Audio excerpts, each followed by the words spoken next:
Tonight on UI7 News, after declaring a controversial national emergency, 16 states are suing President Donald Trump.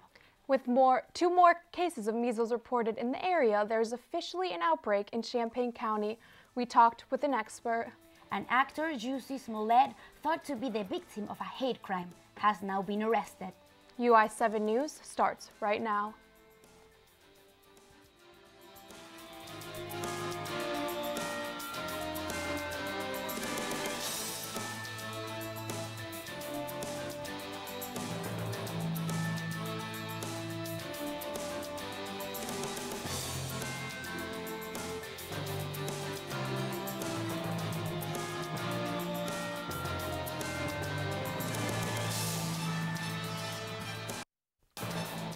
Good afternoon and welcome to UI7 News. I am Isabela Perez. And I'm Angela Kerndl. We've got a lot to share with you today, but let's get started with something we've been tracking all week.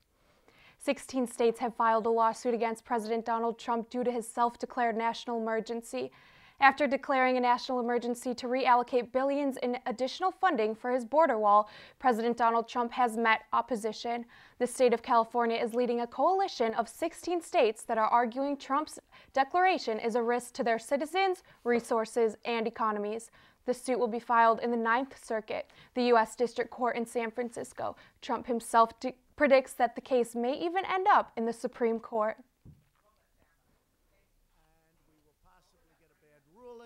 And then we'll get another bad ruling, and then we'll end up in the Supreme Court.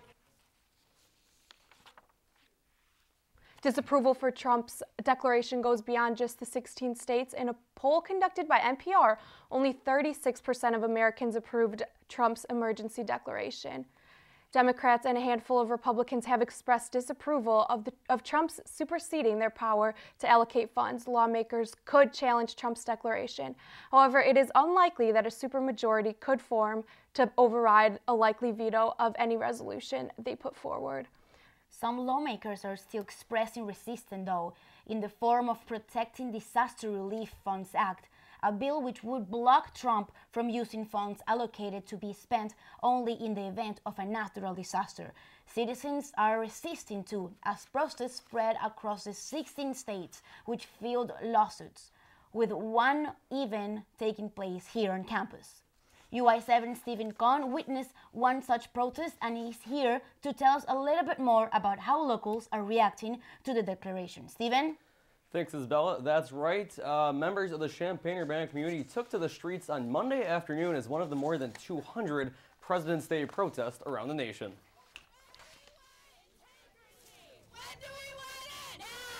Signs were held, horns were honked, and chants were sung on Monday as a group marched through Champaign protesting President Trump's emergency order on the southern border. I'm here because it's been 2 years of feeling like the Constitution has been trampled on. And I'm very upset that somebody can claim an emergency and then go play golf for 3 days in a row. But the nearly 100-member group, which was sponsored by Bend the Arc CU, faced its share of counter-protesters. Making our country great again is fighting you guys. But those in the group, like Unbeloved, felt their voices needed to be heard. My children are half Hispanic. And so when we say stuff like we don't want brown people coming in, that's what my children are going to face, that kind of resistance growing up. And I'm actually walking along with the protesters right now as they march toward the municipal building in downtown Champaign, all the way from the Champaign Public Library, where 4 speakers share their thoughts on President Trump and his emergency order. One of those speakers was U of I sophomore Agris Marie, a Puerto Rico native, who thinks there are more pressing issues than a wall on the southern border. That is definitely a terror. I just want to emphasize that we have other emergencies in our country to worry about, and he's trying to build a wall to keep people out. And the pro-immigration message of the protest seemed to be resonating with those who marched, including 10-year-old Benjamin Diaz.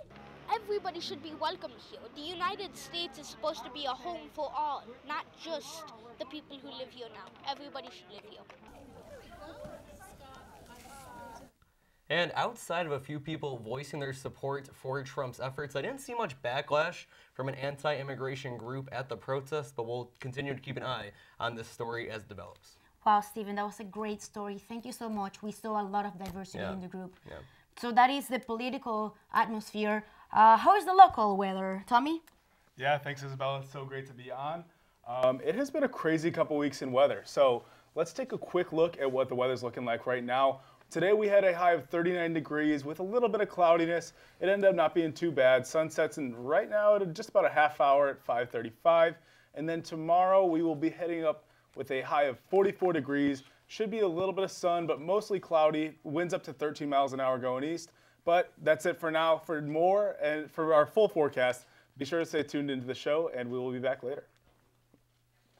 In health news, a third and fourth person has been diagnosed with measles in Champaign area, making this officially an outbreak.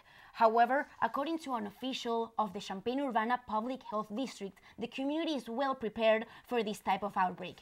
Julie Pride, the administrator of the Public Health District, says that over 95% of the Champaign community is vaccinated for measles. This puts it above the threshold of herd immunity, which means most of us are covered. She says that people who have previously been vaccinated shouldn't have to worry about contracting the disease, but urges those who haven't been vaccinated to do so, especially children.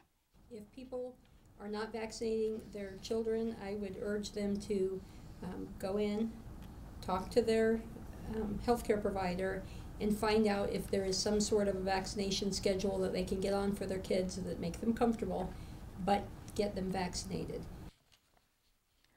Most college students are at least 18, which means that they do not need their parents' consent to get the vaccine. This outbreak and the outbreaks of the mumps in Champaign-Urbana in 2015 are the reasons with Pride believes some unvaccinated college students have chosen to go ahead and protect themselves. State Representative Carol Ammons hosted an open discussion and panel meeting in Champaign about the proposed adult recreational marijuana usage bill. Our Emily Steinmetz has the story. Activists and educators about sensible drug policy. The experts noted that Illinois has already legalized medical cannabis in a pilot program that over 50,000 Illinois residents are using. That it was one of the most restrictive programs is that it took us 10 years to get a law passed in Illinois that would allow sick and dying people to have access to a natural substance and some plant material. Despite medical advantages, including replacing opioids in some medical cases, there's concern about the communities targeted by marijuana criminalization. African Americans have a 7-to-1 chance of getting arrested, though usage across races are generally the same in Illinois.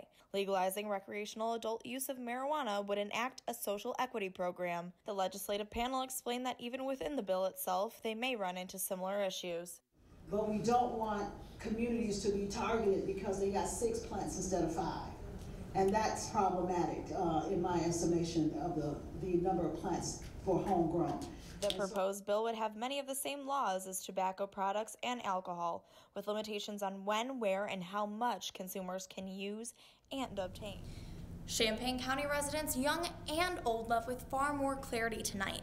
The one thing they didn't leave with was agreement on the recreational marijuana usage bill. The only thing that I heard was how great the medical is. Well, I've got documents here, and I think the Mayo Clinic's a pretty good place up in Rochester, Minnesota. Despite conflicting beliefs, Representative Ammons says she knows what she needs to do for Champaign County. In Champaign, Emily Steinmetz, UI7 News. Legalizing marijuana was a key part of Illinois Governor J.B. Pritzker's proposal to deal with the Illinois debt crisis. Pritzker also addressed the raised minimum wage law he signed earlier this week. Pritzker's $39 billion budget featured a tax hike on cigarettes, e-cigarettes, plastic bags, and insurance companies. The governor suggested that these tax hikes would help account for increases in spending in public education and Medicare. The governor also suggested that a major source of tax revenue could be the legalization of cannabis. Pritzker also laid out a plan to stretch the state's current pension debt of $134 billion. The plan would result in debts being paid off 7 years later than anticipated in 2052. And now for another politician whose ideas are becoming more embraced on the national level, Bernie Sanders has announced his candidacy in the 2020 presidential race. Sanders, the main Democratic opponent of Hillary Clinton in 2016, already seems to have a lot of support. Sanders' campaign has raised nearly $6 million. More than 223,000 people in all 50 states made donations. He's running on the same platforms as his last campaign, with policies like Medicare for all, a $15 minimum wage, and free tuition. What's happened over 3 years? All of those ideas and many more are now part of the political mainstream. More after this.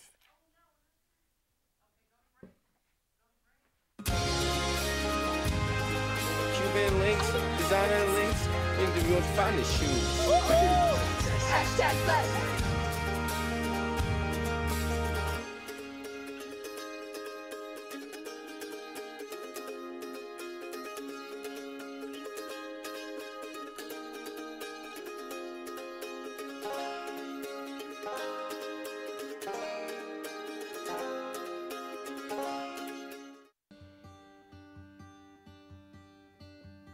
We all know that Illinois is full of very bright students across many social economic backgrounds. The Illinois commitment would send a very strong message that this university is affordable to all of those students who have worked hard and prepared themselves to be successful here. This will be a game changer for a number of families across this state that, yes, you can afford an Illinois education.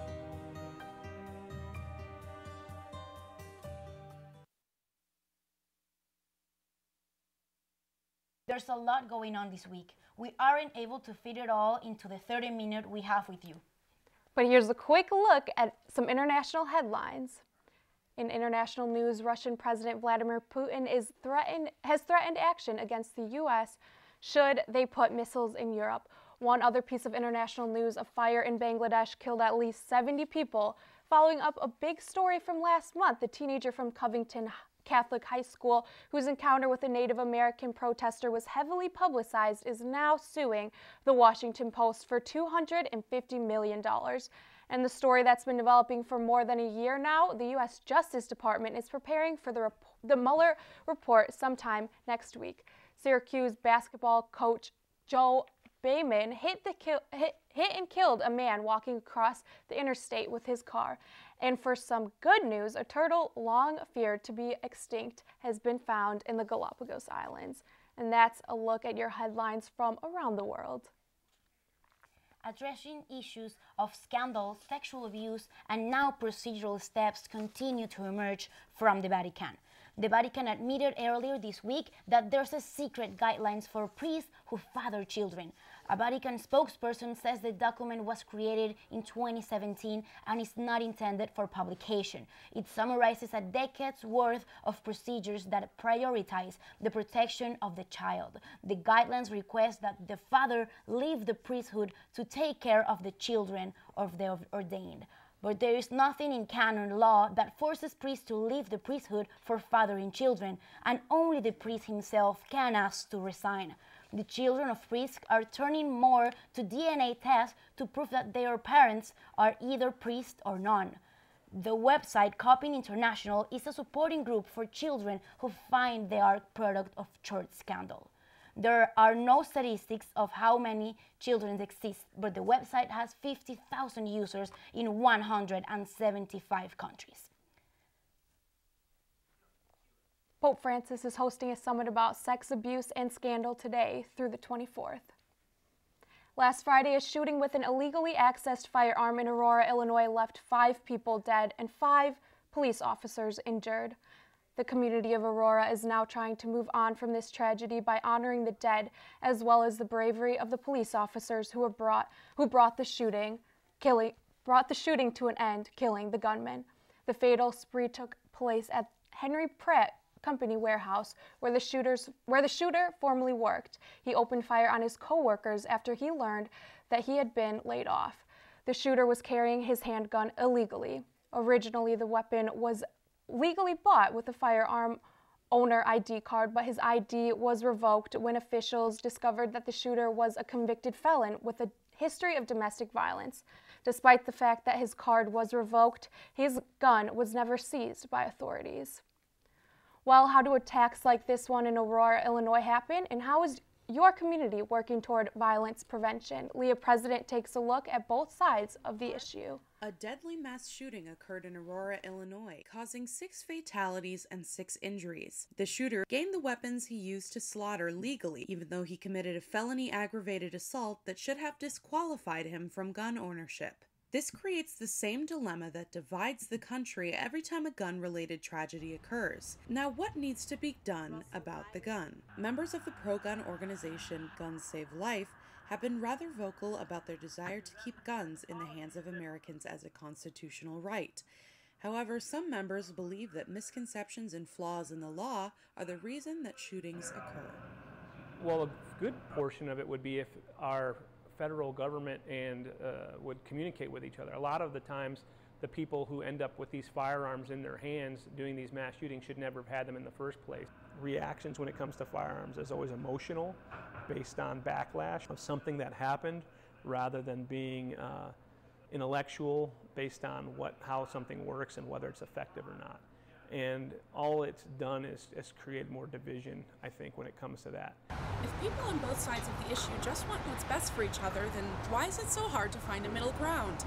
Not all problems can be solved overnight, but there are people here at the City Building in Champaign that want to do as much as they can to prevent gun violence in the community. CU Fresh Start is an initiative that identifies individuals most likely to be involved in gun violence, to encourage them to put the guns down, look at new ways of working and operating, helping them with some of the decision making that's taken place previously. The political boundaries that people operate from are only making the issue worse and more difficult to address. You know, having the right to own guns is the least of the issues. It's really how and what the role is that guns are playing in our society today really should cause everyone alarm. From Champaign-Urbana, I'm Leah President, UI7 News. Moving to our campus, 23 students are trying to lower textbooks prices. The resolution has been approved, and now the UFI Senate is inviting faculty members to explore a more affordable option to teach their courses. I took a visit to the Illini bookstore to look into what happened next.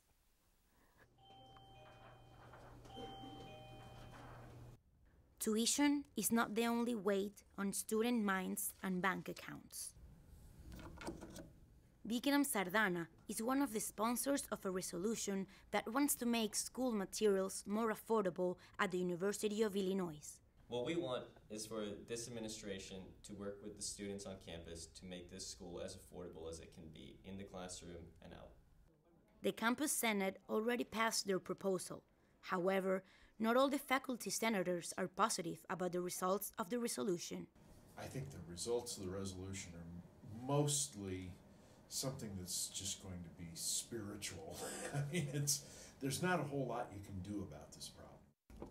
The real question is, what will happen now? Faculty members have been invited to review textbooks that are available online for free.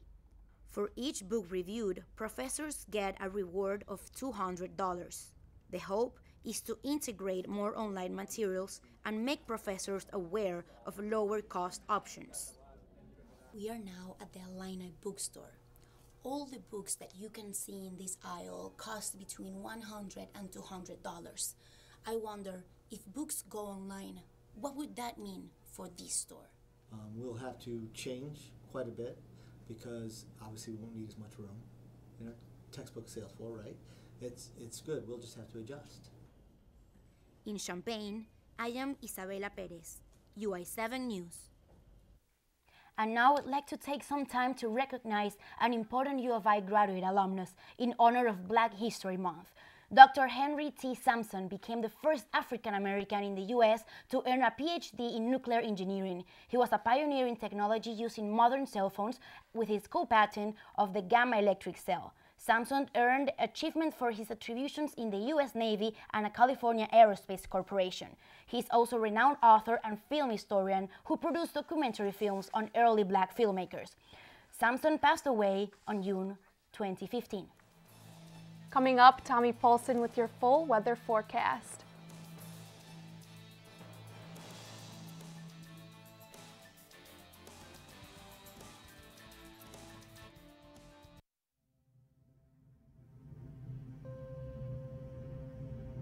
It is no ordinary work which we are sent to do. And it comes to us under no ordinary circumstances. We are not here to reproduce, in this new locality, some old, well-known style of college or university. The hungry eyes of toiling millions are turned, with mingled hope and fear, upon us, to see what new and better solution we can possibly offer of the great problems on which their well-being and destiny depend. Welcome back, and thanks for staying tuned to this week's edition of UI7 News. It's been a little rainy this past week, but things are pretty pleasant today. Our own Tommy Poston is here to give you the forecast for the upcoming days. How's it looking out there, Tommy? They're out here in Champaign-Urbana, so let's take a quick look at what we've got coming up tonight. Tonight we have a high of 39 degrees. It's going to be cloudy and with wind of up to 8 miles an hour. Looking ahead to tomorrow, we have a high of 44 degrees. It is also going to be cloudy. Hopefully no more rain, no more snow. We don't have anything like that coming in, but the winds will be getting up to 13 miles an hour. Saturday is going to be a quick increase in temperature. However, we are expecting thunderstorms with a low of 32 degrees, high of 54. Then moving into Sunday, we're going back to closer to that Friday weather. It's a high of 38 degrees, cloudy again, a low of 20 though, so it's going to be a little bit colder. Definitely, want to throw in that extra blanket. Keep moving on there. Monday, we are going into just about the same actually as Sunday, another high of 38 degrees, but this time the low is 29. Tuesday, we have a high of 46 degrees, but it will get as low as 23, and we are expecting the possibility of some snow. So let's take a quick look at what is going on in the local area. As we mentioned, today we have a high of 39 degrees in Champaign-Urbana, same in Danville and Bloomington-Normal. Going to be about the same in Rantoul and Peoria as they will be hitting 38 degrees. Central Illinois will be maintaining that high of 39 degrees as the rest of the Midwest will be somewhere around the same. And then heading west in St. Louis, we are all the way up to 43 degrees. Kansas City at 44, and the warmest of all down in Paducah, they hit 61 degrees. And finally, we're going to wrap up with our national forecast. Let's take a look at what's going on across the country. Getting warmer as we go south. We have 63 degrees in Atlanta, 56 in Dallas, and all the way up to 81 degrees in Miami. Going out east, Boston and New York are close at 51 and 54 degrees respectively. Helena, Montana with a low of 13, so they're the coldest across the country as we can see so far. Seattle, a high of 45, and LA at 56 to round it out. That's all we have for today's forecast. Back to you guys. Thank you. And now we're here with Tim Griffin, who is going to be our sports. What do you have for us, Tim? A look at sports from campus to the big leagues. I've got a look at basketball, baseball, and a heartwarming story that transcends even rivalry.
Thanks, guys. Illini men's basketball's 4-game winning streak came to an end in a back-and-forth battle against the Wisconsin Badgers Monday.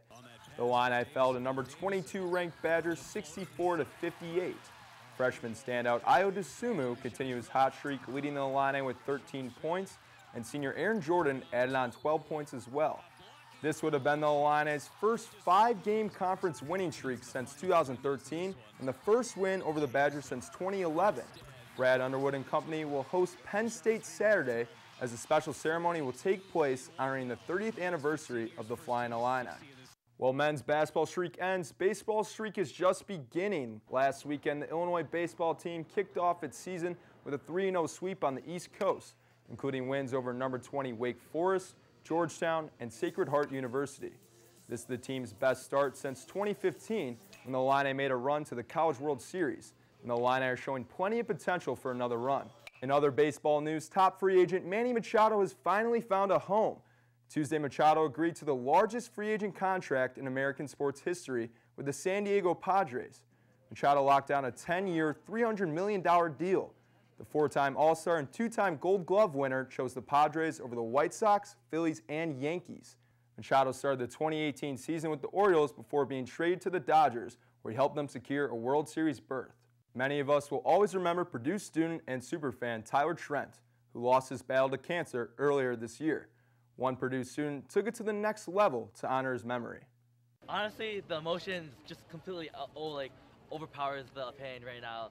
Yeah, it's just all the adrenaline and everything, and just the support and love of the Trent family. Aaron Lai walked 100 miles from West Lafayette to Bloomington ahead of Tuesday night's Purdue-Indiana basketball game. Lai tweeted out updates during his journey, which took around 3 days. In my heart, I just kept saying, "Go, Aaron," and we were texting, and you can do it, and it's really an honor for my family.